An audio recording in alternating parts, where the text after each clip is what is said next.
Embeera bweti bweri ku geeti ya Serena eyingira mu mulyango gwa wansi Stanbic Bank. Jaamu muyitirivu nnyo nnyo nnyo. Abamanyi oluguudo lwa Jinja Road, jaamu yatandikira okwambukira ddala paka eno. So wano ku Serena wano obeera oyingidde. Bweti bweri wane.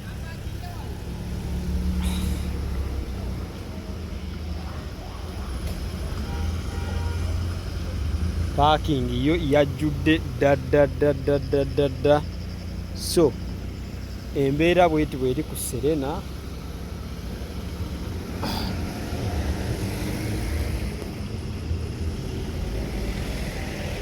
Wano oba oyingira naye jaamu muyitirivu nnyo nnyo nnyo nnyo nnyo nnyo nnyo nini ddala.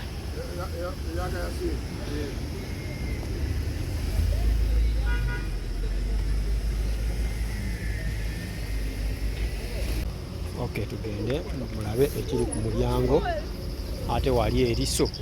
Kabe mulabe embeera yo y'amaanyi nnyo nnyo nnyo nnyo. Parking yajjudde dda bwe mulaba wonna awo.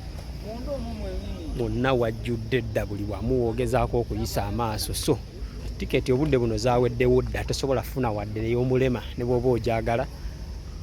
Ekiri munda mu ddido mwereere kyenyinza okugamba abantu bayitirivu nnyo nnyo nnyo nnyo nnyini ddala, era n'abamu babadde beemulugunya nti tiketi ati yanzongezzaamu kabeeyi nesobola okulimitinga ku nnamba y'abantu, naye tiketi zadde za mitwalo 10 naye zaagenza okwera ssaawa 9 nga tiketi zaaweddewo dda.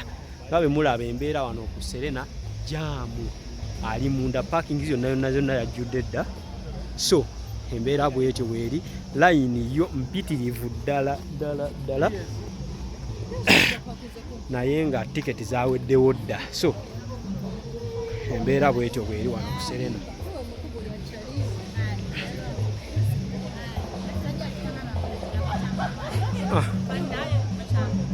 Embeera yeeyo bweti bweri, layini mpanvu nnyo nnyo nnyo nnyini ddala, era kiyinza okuzibwalira omuntu okufuna waayisa ekigere. So embeera eyo bwetyo bweri, ndowooza mulaba layini abo bonna abantu bali wabweru tebalina tiketi, tebasobola kuyingira, bali mu layini. Embeera bwetyo bweri, tosobola yita ku mulyango, tosobola woosobola yita. Abantu bayitirivu nnyo nnyo nnyo nnyo nnyini ddala mulyango okuyingira Serena. So embeera bwetyo bweri, gwali eyo kyensobola okugamba obudde buno, tolina woyisa kigere. So agezeko obalaga ekiri wano eno, naye nga yo embeera nzibu nnyo nnyo nnyo nnyo nnyini ddala, tolina woyisa kigere yadde.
Thank you.